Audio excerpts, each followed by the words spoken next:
actually born in New Brunswick, in Saint-Isidore, New Brunswick, which is a French-speaking community.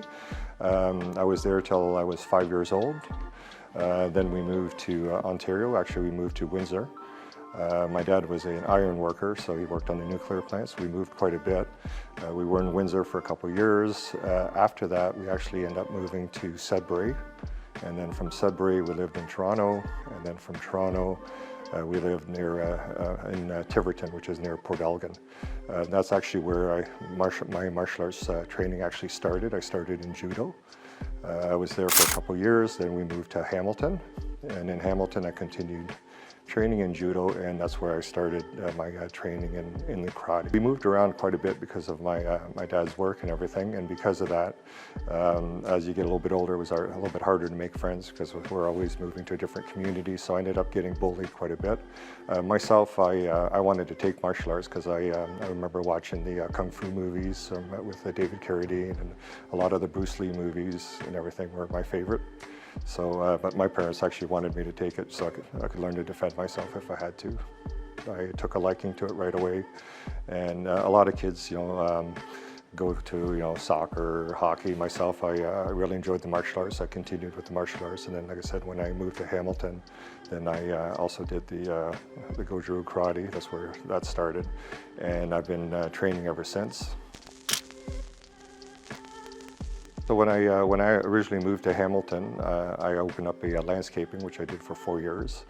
I really enjoyed the landscaping and everything, but my passion was with the martial arts. So that's why I started spending a lot more time with martial arts. That's why I opened the dojo, so I could do it full time and everything. And I've never looked back since. It was something I enjoy doing, and a lot of it has to do with the people that you surround yourself with. A lot of the students, some of the students I have now have been with me for 15, 20, 25 years.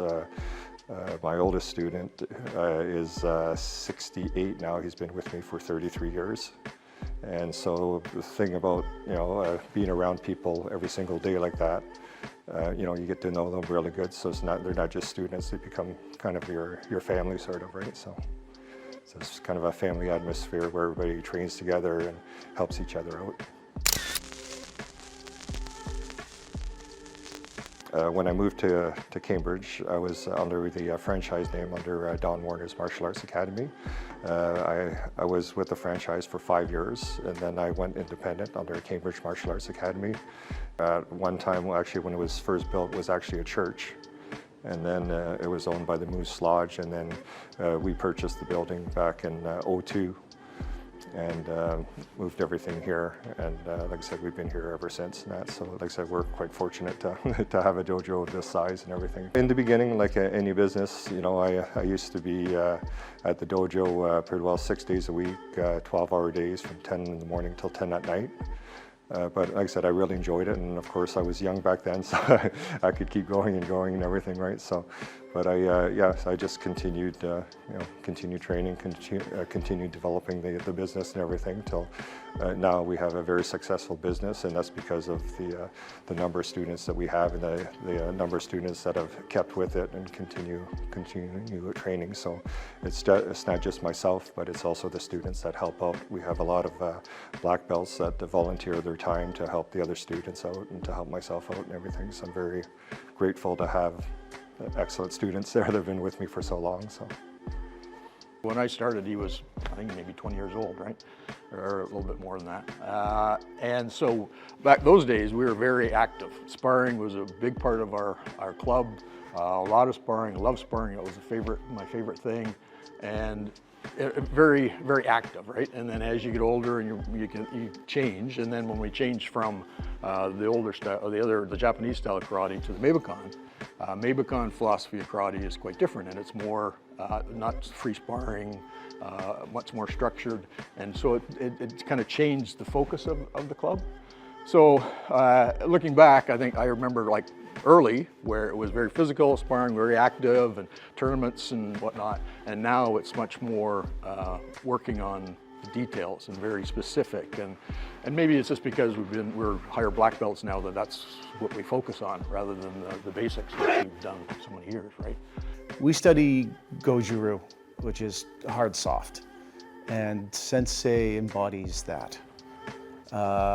So there's the soft side, the compassion, that again, he understands that you're not going to do it perfectly, maybe ever. You just keep trying and reaching for that perfection. And he's there to guide and to give you advice. But the expectation is always there as well, and maybe that's the hard side of make sure the expectations are high, understand when you don't get there, but you just keep pushing. A lot of my focus was a lot on the sparring and very physical and everything. As you grow older, of course, you keep physically, you have to keep active and everything and train hard. But my focus now, is more along the health aspects, and which is what martial arts was designed for. It was not just designed for self-defense, but also for health purposes to help you live a healthy life and feel good and everything every day and everything, so you don't run into like sore backs and stuff like that. A lot of the training that we do helps to promote that health and that good physical fitness and that.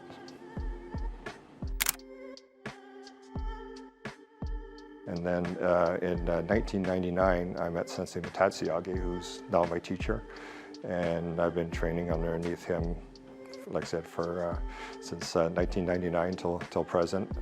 And he also has his Tusat Sensei Kishido and Akihiro that also help with the teaching. They come to Canada, do seminars, and I've also gone to Okinawa to further my training too, and do some training down there and go for my belt gradings.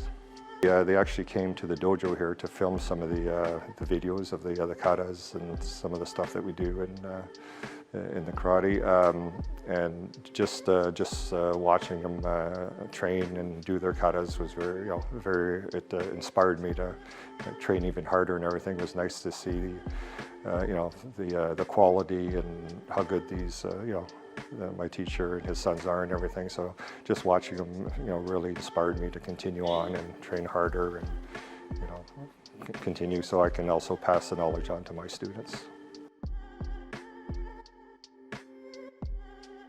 It's not just about myself now, it's also about my students. So the harder I train and the more I progress, then they also progress with me and everything. So it's, it's one of those things, everybody learns from everybody, and we move up together. So even though I'm the sensei, I still have to practice, I still have to continue my education in martial arts and continue to be able to bring them up also to the next level.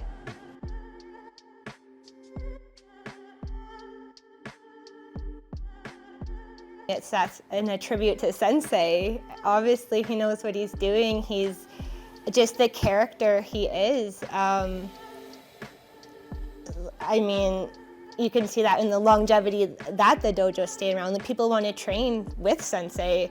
A lot of people that come in our doors, it's been word of mouth. And I mean, people, come and go. We've had thousands of people through these doors training with us. And, people have reasons they can't continue with karate or don't continue with karate, and even those people are sending new people through our doors. So I mean, it has to come from the head of the dojo, really.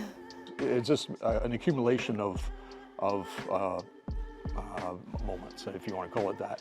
The way he's taught me over the years, I remember the beginning when I was a white belt, I would come in at lunchtime. At that time he had a lunch hour class, and usually I was the only one here. And so I trained one-on-one with Sensei a lot, and that to me was obviously very useful.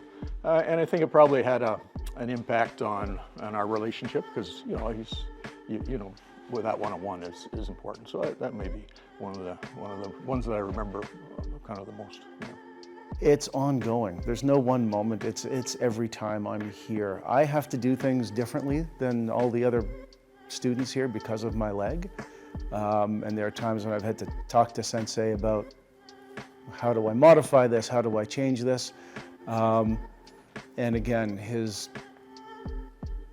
constant guidance in making sure that we're pushing ourselves, but we're not pushing ourselves too far. Just keep working at it and you'll get there. I always say, and then we kind of laugh about this, Sensei is one of the nicest people I've ever met. Calm, very in tune with what things are here. But ultimately, it really comes down to the ability to connect with people. This martial arts is more than just, again, like I said, the physicality. It's the connections you make with people. It's the connections you make with yourself, and ultimately bettering yourself. And what we find, and especially what Sensei really pounds home for us, is that regardless of your size or your shape or your capabilities and things, there's always a way to do things, and he will work with us step by step on how to adopt our karate lifestyle for ourselves, and things along those lines. I will continue training and teaching and everything. And I think that's my biggest goal, is to be able to continue on. When I get to a point where physically I can't do it, I have enough black belts. My daughter also works for me full time and everything, so hopefully she'll be able to help out and everything. So, which I'm sure, with all the black belts we have and everything, I'd like to see the dojo continue on, even when when I'm no longer around and everything. If I pass away and everything, I still want to, I'd like to be able to see the dojo continue, and all the students that have put all that time into it, have a place to train and continue training and everything. So my goal is to set everything up so, if something does happen to me, that the continuation of Cambridge martial arts. And I'd really like to thank everybody that's helped me along the way, because it's not just myself doing this, but it takes a lot of people. So right from my parents that got me started in martial arts, and that helped me when I opened the dojo, and I'm married now, so my wife, my kids, and everything, all the support and everything they give me, and of course all the students and black belts that help out over the years and donate, or give their time to the dojo to help. To help others and everything. So I'm very fortunate to be in this position. So.